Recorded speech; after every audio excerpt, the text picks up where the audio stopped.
Eto ngayon, inilalatag lahat ng ombudsman, ng gobyerno, lahat po para malaman ng mamamayang Pilipino kung ano po ang nangyayari sa ating bansa. Saka po merong transparency. Saka po merong mga ganito. Dati hindi. Dati wala. Di ba? Sino ba naman may pakana ng better democracy na yan? Kasi hindi ko magets. Akala ko ba transparency? Akala ko ba peaceful? Pero ang pinakaunang ginawa ay hiritan ang mga pulis at i-threaten sila. Anong kaibahan ng rally dati at rally ngayon?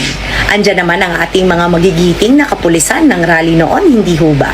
Tapos ngayon magre-react kayo na andyan sila? Magre-react kayo na ganyan na lang talaga ang paghahanda at pagprotekta sa Malacanang. Alangan naman hindi nila gawin ang trabaho nila. 'Di ba? Na protektahan ang Malacanang mula sa mga masasamang elemento. Kung hindi masama ang intensyon mo, then kalma ka lang dapat. Kalma lang dapat ang pepe mo kung hindi ka naman talaga terorista ang pag-iisip. Pero ay mga DDS, kalma lang daw yung pepe ninyo. No, kalma lang daw yung pepe nyo. yan kasi ang problema.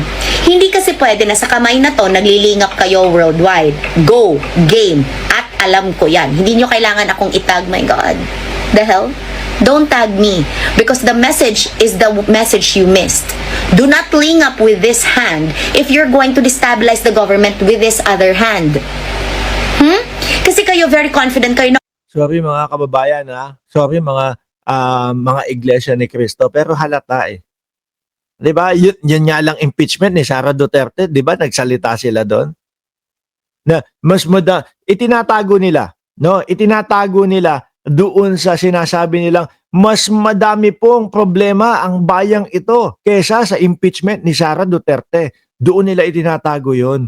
Mga bossing, pero kung aanalisahin mo ano ang problema ng bayang Pilipinas, korupsyon. Yan ang numero uno. Na imbis mo sana yung billion-billion, million-million, trillion-trillion pera ng Pilipinas ay mapupunta po sa proyekto na ang mangyayari ay makakapagpabilis po ng ating mga tawag dito, ng ating mga sasakyan papunta doon sa mga papupuntahan nila, makakapagpabilis ng transportasyon, makakapagpabilis ng ekonomiya, hindi napupunta sa bulsa ng mga magnanakaw.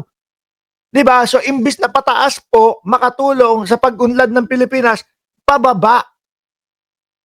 Di ba? Yan ang numero unong problema ng bayan natin. Tapos sasabihin mo, saglit lang po, mas madami pong problema ang Pilipinas kesa sa impeachment ni Sara Duterte. Di ba? Naalala nyo ang INC?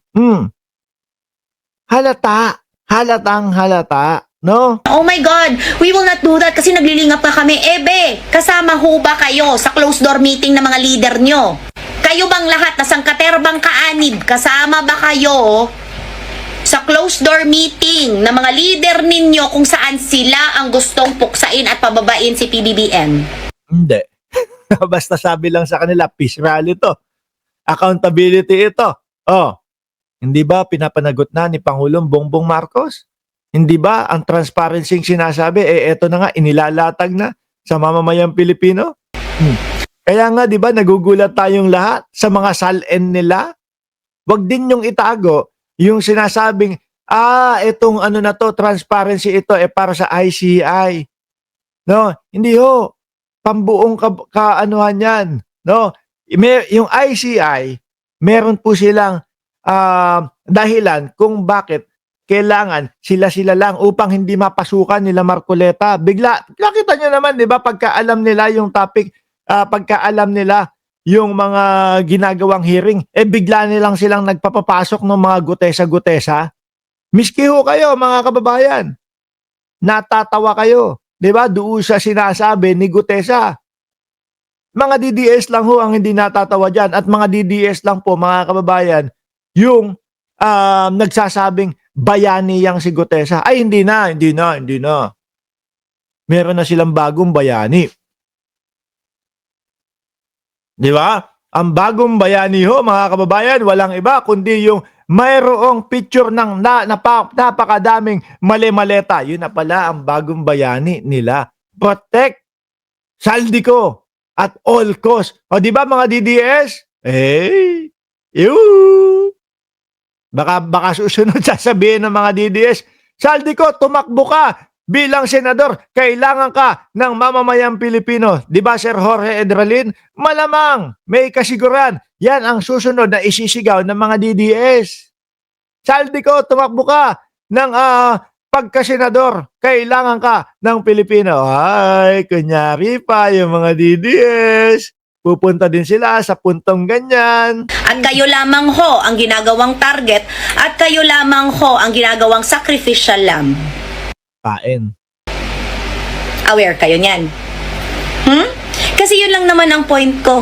Pero kayo kasi na mga defensive, kayo kasi na, oh my God, makareact. Sa totoo lang, I'm just being honest. I'm being honest and telling you that you're being used and you're about to be used as a sacrificial lamb. Pagka politika na ho kasi, hindi pwede yung tipo bang, oh, ganito lang, ganito lang. No, kailangan malalim ang pag-iisip yan. Bagay kay Mark maging live seller, oh, saglit lang, oh. Oh, meron akong maleta dito, kulay pula. Binuksan na yung maleta. Nakita na yung laman ng maleta. Wig ni Marcoleta. Joke lang, Marcoleta, baka magalit ka sa akin, ha?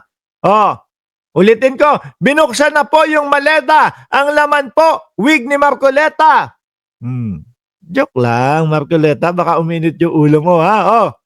Okay? Kasi Ay, hindi, malamang mainit ang ulo niyan. Bakit to? Unang araw, may 2 araw na lang sila para pababain si Bongbong Marcos. Mukhang hindi pa nangyari. Oh. Game.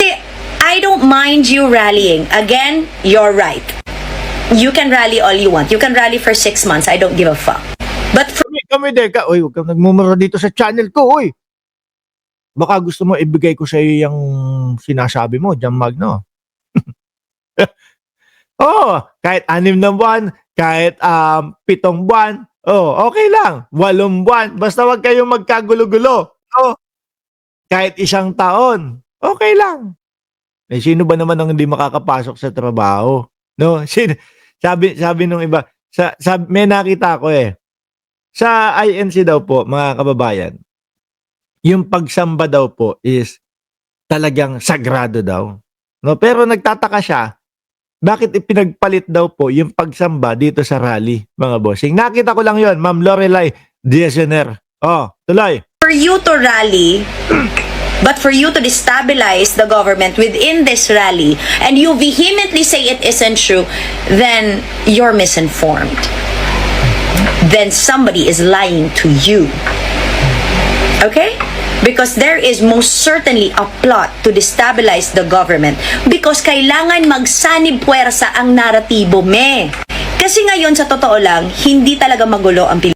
Tignan nyo, hinahayaan nila si Marcoleta doon sa kanyang doon siyang sa naratibo ni Gutesa.